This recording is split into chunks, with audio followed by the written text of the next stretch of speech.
Hey folks, Maria Kay here, and today I want to show you one of my favorite pieces of graphic software. It's totally free and it's easy to use, and it's actually kind of comparable to software like Photoshop. In fact, it can often be my go-to when I don't need all the extras of fancy design software. So let's switch over to the screen. I'm going to show you a few things. So what we're creating today is going to be some graphics for your social media. In particular, we'll be working with a quote box. So you've probably seen exactly what I'm talking about. It's like every other graphic on Instagram or on many social medias is a quote box. So it might be an inspirational quote, maybe it's a question, or maybe it's a quote that the person posting it said themselves. Either way, it's super shareable, super likable. Everybody wants to comment on it. Everybody loves them. So that's exactly what we're making today. And what we're using is a graphic set that I created, and I wanted to make it free for you guys today. So if you just click on the link below this video or in the annotation, all you have to do is sign up and you get the graphics pack and you could follow along with me. If you don't want to sign up, that's totally cool. You could probably use one of your own photos or any other graphics that you can source. So let's go ahead and get started. This is the first window that you'll see when you go to canva.com if you don't have a profile yet. So you want to either make that profile or just fill in your credentials like I have here. Go ahead and log in. And this is the interface, and it really couldn't be any more straightforward than this. You just sort of read through your options and navigate to the one that you're looking for. I always start with either one of these custom dimensions where I build my canvas, or the custom dimensions would be here, and those would be the ones that you enter yourself, but some of these are also custom pre-made for you. So those are available here, and you could always view more by clicking on this button. I'd like this graphic to be a square. That means that we can post it on Instagram, but we can also share it on any other social media site. So I could go to this Instagram one, but there's a bigger square option right here, and it's already pre-sized, so that's really convenient. I'll go with that. If I want to post it on Instagram, it'll always size it down for you. It's always better to have the social media platform size something down for you than to have it size it up, because then you run the risk of having something be pixelated. You don't want that. So here is our page, and on the left we've got a bunch of options. Again, super straightforward. You see this layouts tab is selected right now, but what we want is the uploads one. So once you download your graphics pack, this is going to be where you upload the elements. You're going to use this green button up here that says upload your own images. Just navigate to the folder, and the file types that we'll be using with Canva are always going to be PNGs, or almost always. There are some exceptions, but for simplicity's sake, let's just say PNGs is what you want. You would select the image that you want, and you could also batch select. That's a really helpful thing that Canva does. So I can select a whole bunch of these by just holding down the Shift key and click open. However, I've already got mine up for you guys, so you don't have to wait for them to upload.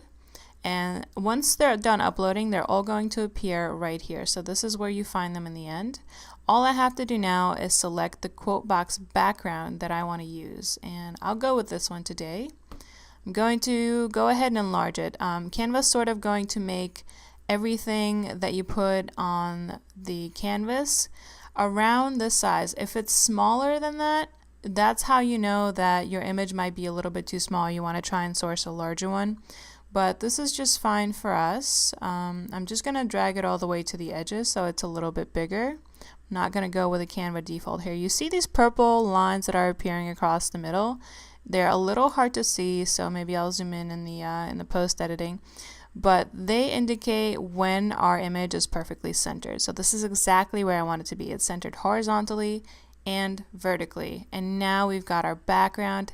Beautiful. So let's get some text over that sucker. I'm going to go back to the toolbar, click on the text tab, and here we have some, again, pre-designed options. It's another thing that Canva is really good for. It gives us a lot of pre-designed options, and most of them are totally free. However, they have very limited editing capability, so I'm going to go up here to the bare bones options. This isn't going to limit me in any way. So all I did was I clicked on that big headline font. It's kind of formatted to be headline text, and a text box pops up on my canvas. So everything inside those dotted lines is my text box. And I forgot to mention before, you see these sort of semicircles that appear either on the sides or on the corners of images. Those are control points, so I could drag them out to make these boxes or to make my images larger. So I'm going to do that here. I'm going to kind of size it to the size of that, I'll call it the usable area of the text box, and move it up. And now let's see what happens when we get a quote in there. I'm going to show you a little trick for grabbing quotes. I like to use brainyquote.com. This site is totally public domain, so you never have to worry about usage rights, and you could type in any topic. It'll give you about a metric ton of results. So today, let's go with, path.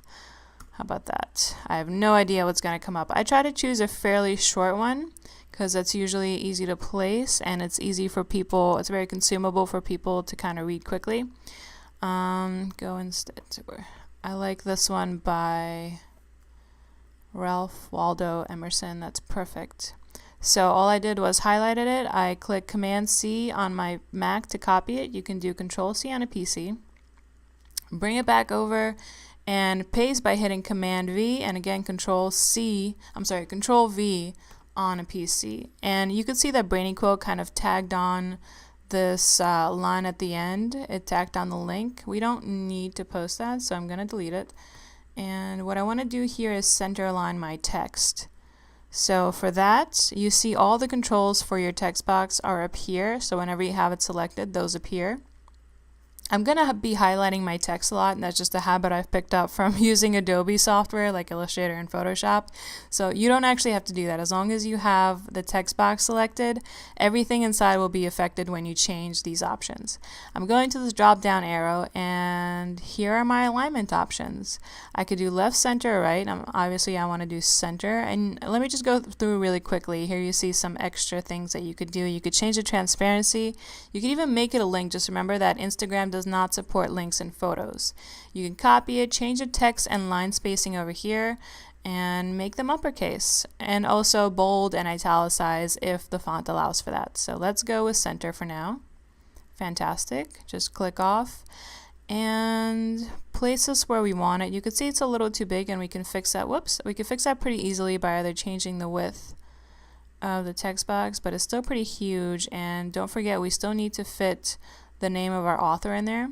So yeah, we could change the font, and I also want to change the font size. A little too small. If you don't see the options that you're looking for in the menu, you could always type in your own. So maybe I want to make it just a little bit bigger. I'll make it 30. Perfect. And you see what my cursor changes into whenever I approach just the outside, the very outside of that text box. That's what allows me to move it. And I'm using my purple lines again to center it. Move it over. What you don't want is sort of this lonely little orphan word here in a line all by itself. So try to format your text so that doesn't happen. And that might mean changing the width of your text box or changing the size of the font. Okay, sweet. What you can also do to just double check that it's centered is use the graphic. My graphic is symmetrical, so I can really use it to center my text box. For some reason, those purple lines aren't showing up anymore, so I'm going to have to do that. Okay, perfect. Now I want to set up another text box where I'm going to write the name of the author. And that's very simple. I could go back here to these options, or I can simply hit Command key on my Mac. Just make sure that you don't have the text box selected, otherwise it's just going to write the letter T inside the text. So what you want to do is click off, hit T, and bam, we have a new text box. It's formatted to body text, but we can change that. We can make it larger or smaller, or change the font. I'm going back to BrainyQuotes, and because I am spelling challenged, I would never be able to actually spell that out correctly. I'm going to copy and paste it again, and I'm going to mix it up a little bit by doing a scripty font instead of the blocky one like we have above. It's always nice to keep your reader engaged by shaking things up just a little bit. With any font that's cursive, that's kind of curly and scripty like that, you want to make it just a little bit bigger than you want to err on the side of making it bigger is what I'm trying to say, because it's always going to be a little harder to read. That's just part of the nature of script fonts.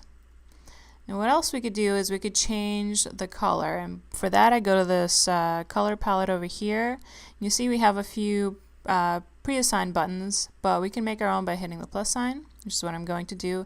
I'm going to kind of match my background just a little bit. That way the colors sort of resonate all throughout the image. So I'll go with like a dark rusty red. Change it just a bit so it still pops. Perfect. And you see it added that color button straight to our palette. And now I want to do kind of the same thing to the author name, except I want to make it a little bit lighter so it's not as contrasted. You always want, it's always nice when you mix things up, not with just changing the fonts, but also with making certain elements more subtle than other elements. So that's pretty much perfect. Okay. Click off. Excellent. Another thing I'm going to insert here, I sort of just thought of this, is a breaker. It's always fun to get little linear elements in to break up different pieces of font or to accentuate certain lines. That's great. You know what, that's a little too bright for me. I'm going to mute it just a tad so that it does have that weathered look, the same as everything else here. Just a little darker. Shoot, it keeps trying to give me these bright colors. Alright, that'll do. Okay, so that looks pretty much perfect. I think at this point we can go ahead and download our images. You're always welcome to keep playing if you want to. Over here I go to the download button, and this is where we grab our image. I do not need a high quality PDF for this exactly. If you're doing something like print, you certainly want to hit that button. But for social media, I can just go ahead and grab it as an image. Canva is just going to take a second to prepare a download link and also to download it automatically. And it'll also give us the option to post straight on social media. So you can see here we could post it on Facebook, tweet it, or send it through email. But it also downloaded straight to my downloads folder. So I'll go ahead and grab it there. And I will see you guys in the next video.